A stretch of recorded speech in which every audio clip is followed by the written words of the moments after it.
Hey everybody, welcome back to Sounds Like a Drum, Cadence Independent Media Production. Today, we're talking about ported bass drums, specifically center ported bass drums.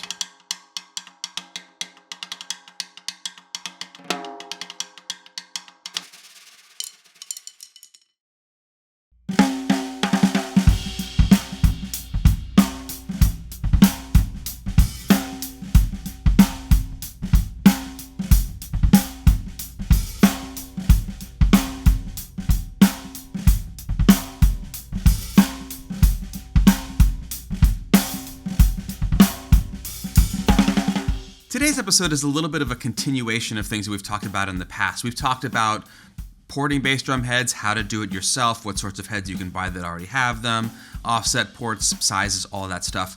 Today we're tackling something kind of specific, which is, it's become pretty popular now. I see a lot of it online and live and elsewhere. Center cut ports on bass drums in the Reso head. And pretty big ones too. The first thing we noticed when we decided we wanted to check this out is that this isn't really a thing you can just buy. It's really common to be able to get, a ported front head with an offset, maybe like 6-inch port on it. But these larger center cut ports seem to be something that is pretty hard to find. Thanks so much to TNR Products for providing us with booty shakers today for this episode and also sponsoring our video. These are really awesome products. They're super simple. We've done some hacks that kind of do similar stuff to this, but this is just like getting right down to business. We're using the little booty shakers on the rack tom and the snare drum, and we're using the big ones on the floor tom legs. We also fitted the toms with hydraulic heads just to go all out to what people think of as dead heads. And utilizing these, we're bringing back a lot of resonance, a lot of tone. They sound thunderous, they're louder. Snare drum benefits from it too. These are super easy to use, they're super inexpensive. They allow you for your rack tom to basically get all the tone back that you lose when you use a snare basket. You can just put them onto any floor tom leg and suddenly have ridiculous tone out of that drum.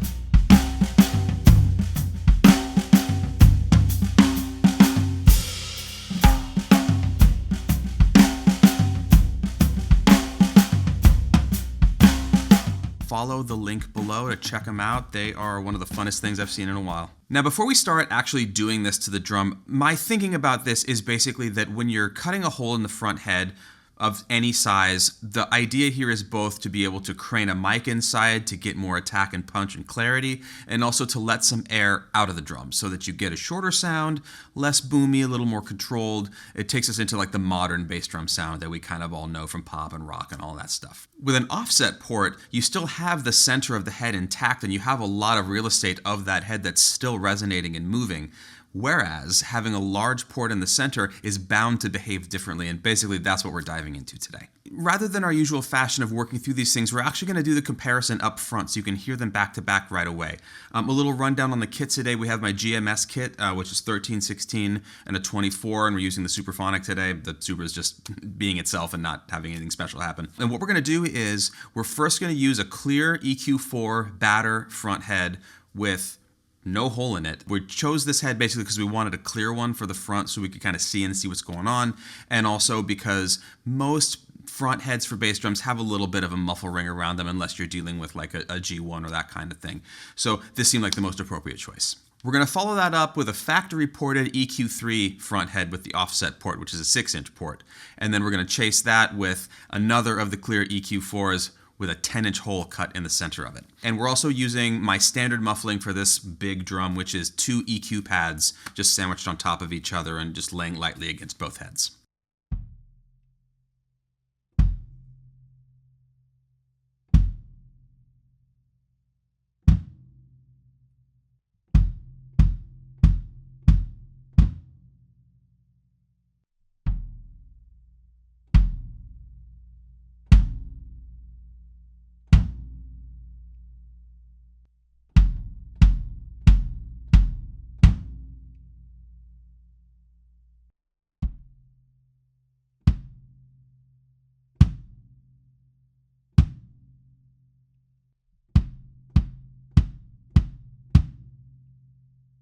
Well, they speak for themselves. It definitely goes from most unwieldy and boomy to most punchy with the least amount of inherent low end in them. There's a lot of factors at play here, but as far as I can tell, the primary thing that we're dealing with here is air getting out of the drum and also proximity of the microphone to the contact point of the beater on the bass drum pedal. If you've ever had anybody move the mic inside of your drum when you have an offset port to point it at the contact zone, or if you've done that yourself, you know that where you aim that mic inside of the drum affects the sound pretty dramatically.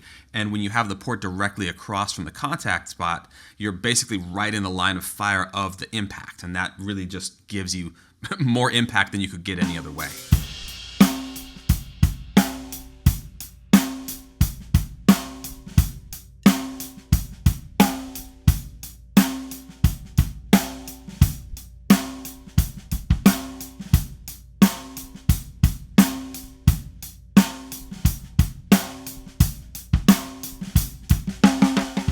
Now, it goes without saying that we hear the drums from drummer perspective, and the audience perspective is also hugely important. So we wanted to give you a little bit of an example from the room mic perspective. We have a mic set up at basically camera level and camera distance. It's off axis, and we're going to listen to that now to see just what's actually getting projected from this drum past the close mics.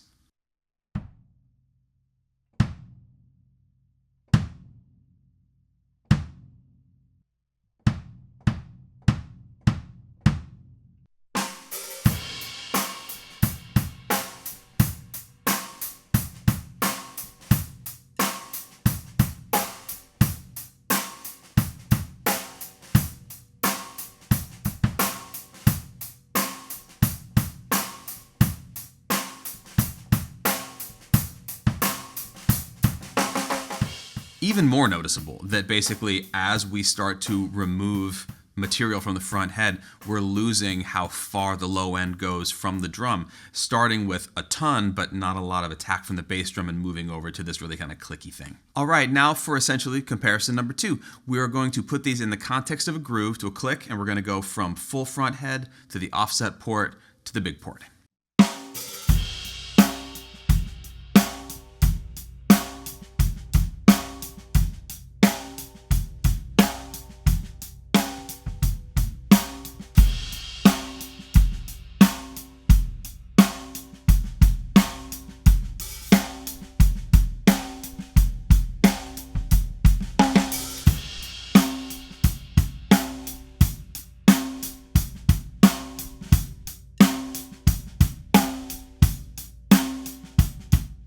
These choices for me aren't really so much about which one is best. It's actually more of a stylistic or context kind of thing, because there's situations where a giant port makes a ton of sense, and even if you're struggling with the amount of low end that's coming through it, you can EQ it afterward if you really need that attack. And on the other hand, if you want something really boomy, or you're going for slower grooves where you want each note to take up more space, these are all just choices and they're all totally valid.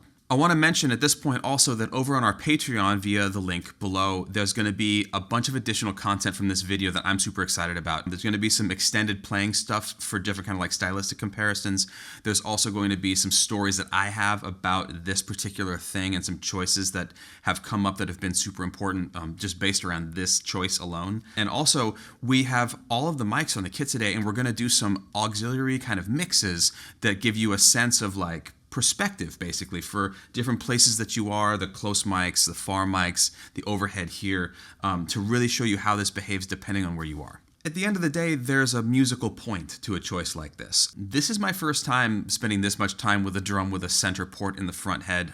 I've used them for a few minutes on sessions here and there, but we've been with this all day. And it's really given me some insight into why you might choose this. And for me, it definitely is a stylistic thing, because in addition to the fact that we're letting a lot of air out of the front, there's also not a whole lot of resonance in the batter head. And as much as there is a nice rebound when you have full heads on both sides of the drum, to play a drum like this in very quick patterns and very sort of like fast doubles and things like that feels incredibly satisfying, because the smack and the hit of it is so fast and so immediate. Then at the same time, for some of those styles where I also want to drive home just the impact of that and I want to bury the beater super hard, there's little to no kind of fuzzy resonance in that head that makes it feel strange to slam the beater and keep it there. So for punk situations, for any situation where I really want to hit it just as hard as I can, this is actually lovely and does feel significantly different than the offset smaller port, which is much closer to the full front head in terms of feel from the player side. The sound, recorded into the audience and everything else, of course, is immeasurably important, but the experience of this it kind of guides you toward, maybe playing less stuff with the really boomy drum and then moving over to this one where all I want to do is just play the busiest stuff I can think of.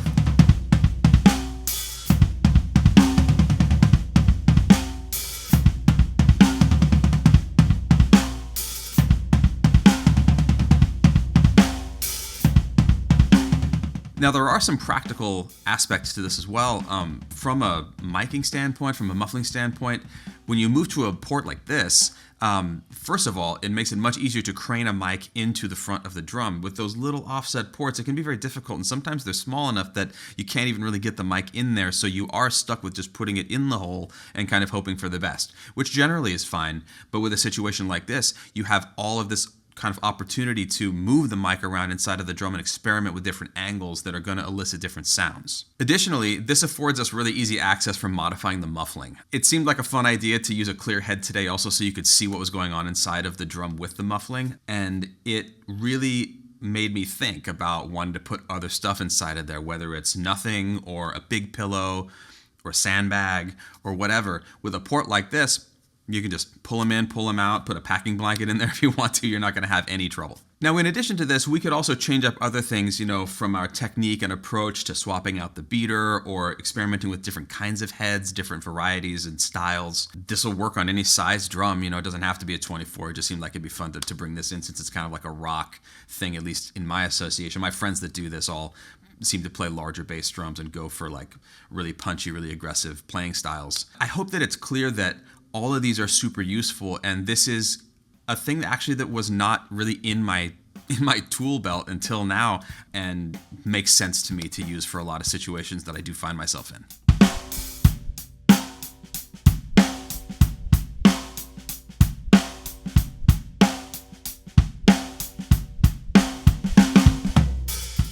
Now, as far as downsides go, there's kind of two primary ones that I see. Well, two with a caveat. Number one is that these, like we said up front, are pretty hard to find. It's not really a thing that you can just go and buy in a store. We sort of improvised a method for cutting a clean hole out of the head, which happened to work out really well, but it's not something that you can just order on the internet or go down to the store and buy. Thing number two is, obviously, there's a loss of low end, a pretty dramatic loss of low end when you use this kind of porting versus a smaller offset port or no port at all. And the caveat to that is also that tuning this head doesn't really change anything.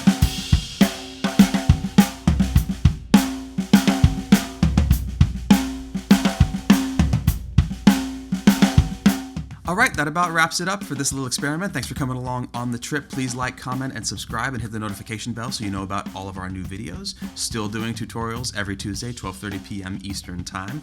We have a lot of stuff on the Patreon from this episode and all the rest of our episodes. Jump through the link down below if you haven't checked that out already. See if one of the tiers works for you. I'm particularly excited about the extra stuff that's going to be on there from this one. Thanks so much to TNR Products and Booty Shakers for helping out and sponsoring today's episode. We got to use some of the products today. They're super duper fun. They really changed the sound of the toms in particular. Really stoked about that. And lastly, tell me about your center ports. Do you do this? Did you cut it out? Could you find somewhere that you could buy one that we couldn't find? Did it come with your kit? And why do you like it, or why do you hate it if you hate it?